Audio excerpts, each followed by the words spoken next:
ফ্যাসিবাদী আওয়ামী দুঃশাসনে সাতক্ষীরা জেলা মানবাধিকার লঙ্ঘন শীর্ষক সেমিনার অনুষ্ঠিত হয়েছে।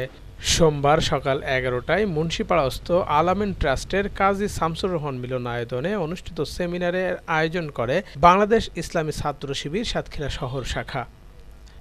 শহর ছাত্র শিবিরের সভাপতি আল মামুনের সভাপতিত্বে ও সেক্রেটারি মেহেদী হাসানের সঞ্চালনায় অনুষ্ঠিত সেমিনারে বক্তব্য রাখেন শিবিরের কেন্দ্রীয় মানবাধিকার বিষয়ক সম্পাদক সিফাতুল আলম। সেমিনারে অন্যান্যের মধ্যে বক্তব্য রাখেন সাবেক ছাত্র নেতা আমিনুর রহমান আল-আমিন সহ অন্যরা। অনুষ্ঠানে অন্যান্যের মধ্যে উপস্থিত ছিলেন শহর শাখা অফিস সম্পাদক মোহাম্মদ নুরুন নবী, অর্থ সম্পাদক আরিফ বিল্লাহ, সাহিত্য সম্পাদক আবু সালে সাদ্দাম, HRD সম্পাদক আল রাজীব, প্রকাশনা সম্পাদক হাফেজ আনিসুর রহমান, গবেষণা সম্পাদক মোহাম্মদ আফজাল হোসেন, তথ্য ও মিডিয়া সম্পাদক মোহাম্মদ মাসুদ রানা, তথ্য প্রযুক্তি ও প্রচার সম্পাদক হাফেজ অলিউল্লাহ, বিতর্ক সম্পাদক মোহাম্মদ মোরশেদুল ইসলাম, আইন সম্পাদক আতিক মুজাহিদ, মাদ্রাসা সম্পাদক মোহাম্মদ শাহনেয়াজ এবং মানব সেবা সম্পাদক মোহাম্মদ শামীম হোসেন।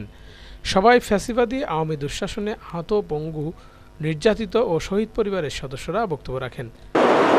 আমাদের ভাইদের উপরে যেভাবে করে গ্রেফতার করে এবং গ্রেফতার করে শুধু ক্ষান্ত হয় সেখানে আমাদের অবাধ্য ভাষায় গালিগালাজ করার পরে আমাদেরকে এক পর্যায়ে হাতে হ্যান্ডকাপ দিয়ে চোখ বেঁধে আমাদের সারিবদ্ধভাবে আমরা 1971 সালে গল্প শুনেছি, কিন্তু সরাসরি দেখার সুযোগ হয়নি।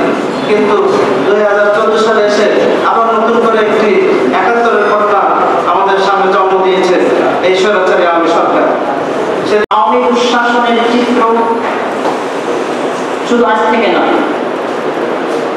আপনারা নিঃসন্দেহে অবগত আছেন 1971 সালের পর থেকে সাতক্ষীরা ইসলামী আন্দোলনের মদিনা নামে খ্যাত।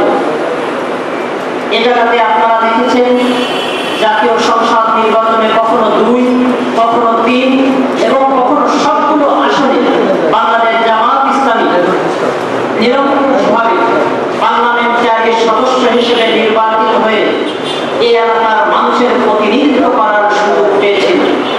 ঠিক সেখান থেকেই এদেশের সকল ইসলাম বিরোধী ব্যক্তি মত সাতক্ষীরা